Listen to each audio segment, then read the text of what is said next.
So, when my dad told me they were shutting down Front Street in Traverse City for the summer, I have to say I was shocked. I don't remember this street ever being shut down my entire life unless there was a big event of some sort. When I would come down here on weekends, like in my teenage years, this street was always the busiest street in Traverse City. And now that I'm here experiencing it firsthand, no cars, just people free to wander the streets. Honestly, this is cooler than I ever thought it would be. I mean, this is really, really nice.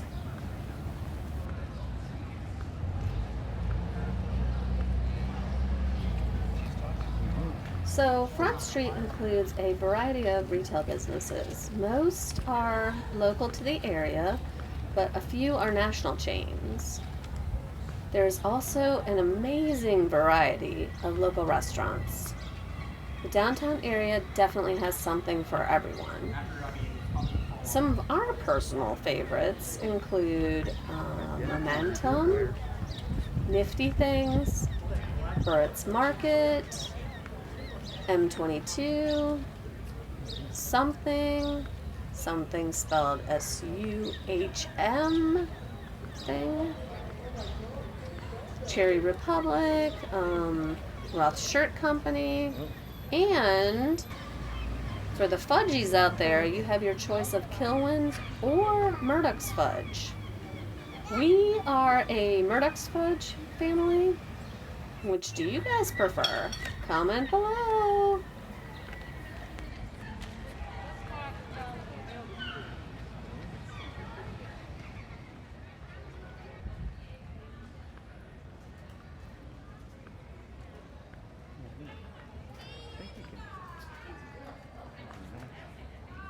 Ocean in the air.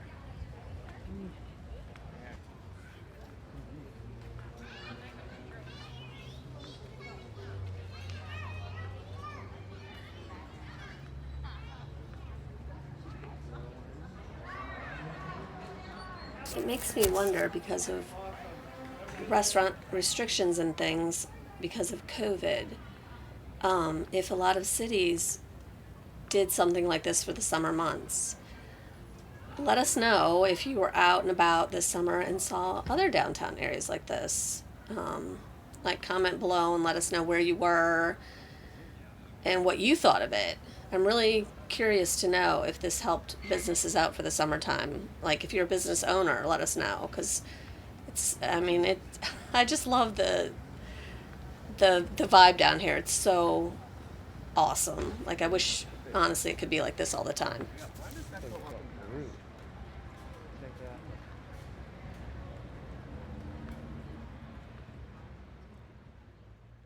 So now we are headed to Little Fleet. We found out about this place when we were watching Vaga Brothers. Then it came up again when we got hooked on Romaru's channel. So we knew we had to check this place out while we were here in Michigan. It is on the east end of Front Street, I believe. I'll put the link and the address in the description below so you can check out their website or whatever. But it's actually a bar that's open all year round, but during the summer they turn their outdoor area into like a little outdoor food court that's surrounded by food trucks. And from what we've seen on other YouTubers' channels that I mentioned before, it is really awesome. We can't wait to check this place out. This place is totally cool. I mean, what a great concept. There is so much to choose from, and the variety of food trucks is really great. This outdoor location is open from apparently May to October-ish, depending on the weather, I guess. This summer's featured food and trucks are Traverse City Pizza Company, which of course has pizza, and also carries ice cream from a local favorite, one of our favorites anyway, Moomers. It's definitely a great choice if you have kiddos. They have different kinds of barbecue at Cordwood Barbecue, which is what Keith and I ultimately opted for. They have Vietnamese street food at Good on Wheels. And Good on Wheels is the mobile version of the Good Bowl, which is located in the heart of the downtown area on Front Street. They have a burger truck which carries like a variety of burgers and apparently a killer fried chicken sandwich, from what we heard, at Glendale Avenue. And at Happy's Taco Shop, they feature, you guessed it, tacos. So now I will do some plating introductions. Here's Keith's plate. He decided to do a build your own plate from Cordwood Barbecue, which consists of one meat choice and two side choices. Now, anytime there is brisket on a menu, that's what he gets. Probably because I do not make it much at home, so can't blame him, but he got their smoked brisket with mac and cheese and cornbread for his two sides, which does look pretty delicious. Now, I went for something a little different. I chose it because I didn't think it sounded like something you would find on a barbecue menu. It's titled La Tikka on their menu and consists of smoked chicken tikka masala, cilantro, yogurt, and onion relish, all wrapped up in a fresh naan, which is one of my favorite things on the planet. It looks really delicious, and I cannot wait to dig in. If you'd like some alcoholic refreshment, head on over to the Big Squeeze. The Big Squeeze is the little sister of the Little Fleet. From May to October, they serve cocktails, slushies, slushy cocktails, beer, and apparently a lot more. Keith disappeared over there after he dropped off our food, so we shall see what he comes back with. Yay, Keith is back. So, Keith, what did you decide on? Cheers. Normal cider. Very extra dry. Crisp.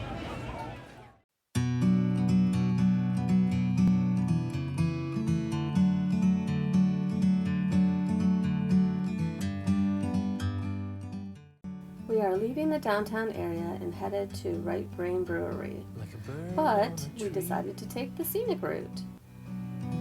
I'm just sitting here, I got time. It's clear to see from up here, the world seems small. We can sit together, it's so beautiful, you and me. We meant to be in the great outdoors, forever free.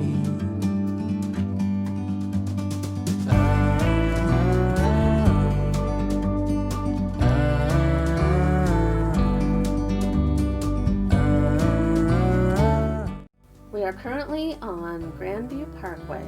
Look at this view. Is it not spectacular? I mean, wow. It lives up to its name, don't you think? The body of water that you see here is the Grand Traverse Bay. If you're in this area, it's a definite must-see, so check it out. Great Brain Brewery in Traverse City has been on my Michigan bucket list for a few years now. Brewing my own beer and preferring my quirky combinations, I'm drawn to other brewers who like to experiment with interesting flavors as well. I've always loved Dogfish Head's off-centered ales, so Right Brain's Keep Beer Curious motto was a natural draw to me. We have sampled several Right Brain beers over the years, but if you want to get the real feel for a brewery, you must visit the source. Let me tell you, I was not disappointed.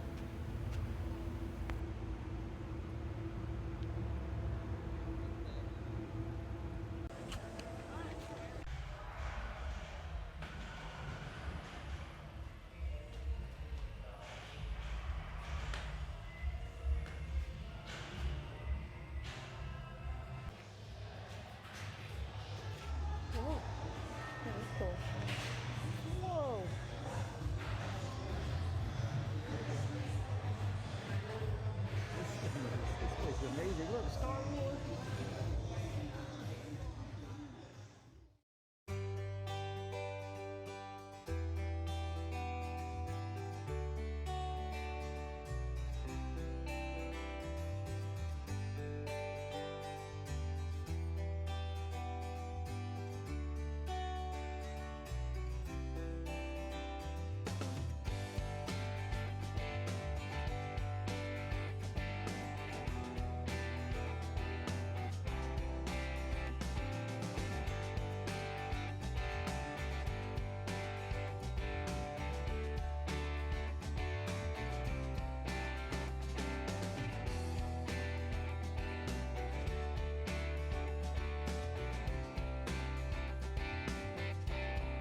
Okay, Keith, you ready to try some beers? Yes, I am, always.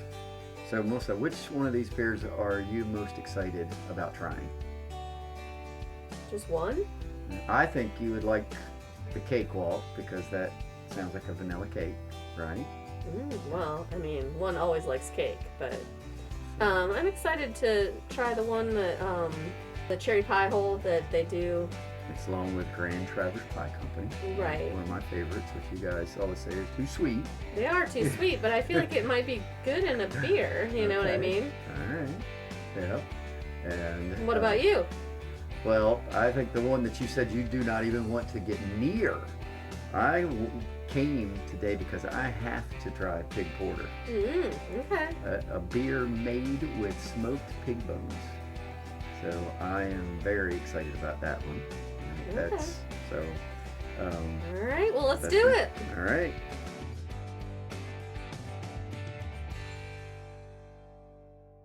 Which one of these beers do you think surprised you the most? Speaking of that, now with the flavorings. Now that we've tried Yeah. the different ones, well, I have to say, I know you're gonna never let me live this down, but the Pig Porter is really good. People, she said, you should have seen her face when I described that to her the first time. She like gave me this look and she was like, I would never try that. I'm never gonna touch it. I'm not even gonna smell it. Then she smelled it and it's like, it smells like a campfire. It did. Oh, and it tastes like barbecue. Yeah. I mean, you can't go wrong with that. It is a good beer. It's a good beer and it's a different beer and it is something that I personally am going to try to do. Yeah. It is totally unusual. To do something along that line too. So is that your also? It's my favorite, but the one that surprised me the most is the Cherry Meadow, which I have always wanted to try a mead, which is beer made out of honey. Oh, okay. And the Cherry Meadow was really tart, so it was a nice, and it's like you said, the cherry pie hole, you didn't get quite as much of the cherry flavors you thought you were going to get, but in the Cherry Meadow you really get a lot of cherry. Yeah, it was almost fizzy. Yeah, it was almost, it's almost like a like Moscato. well, yeah, kind of like, I think it's the closest to a cider. It's cider, yeah. Mead is really, it's a drink made from honey. So that was probably my biggest surprise. That would be my most refreshing. I like it because I like making ciders now too, so it reminded me the most of a cider.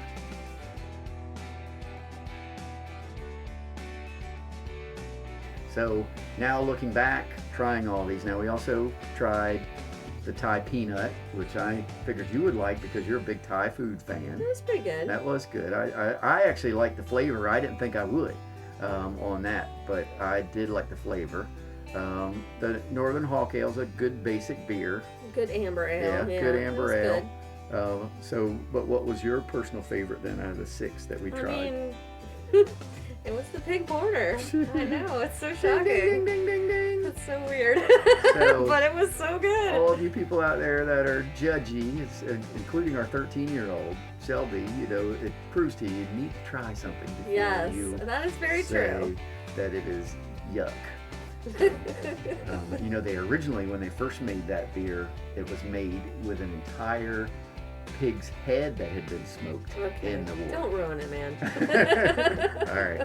But yeah, they were very good. So was it everything you thought it would be? And more, and more. You know, coming up, we'll talk a little bit more about the video games, which really made the trip for me. Okay.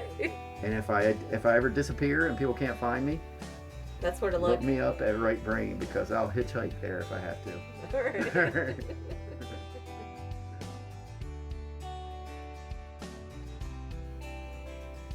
I think what surprised me the most about Right Brain was not the beer, but they have probably the largest selection of vintage video games in the United States.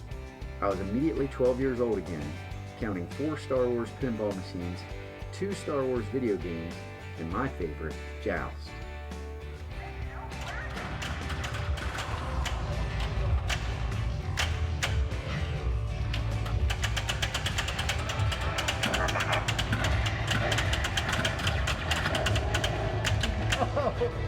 Look at that coolest game ever. Look at R2D2.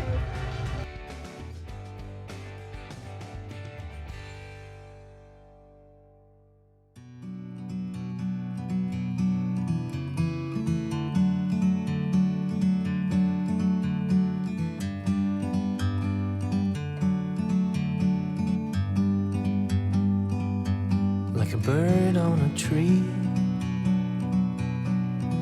I'm just sitting here. I got time, it's clear to see.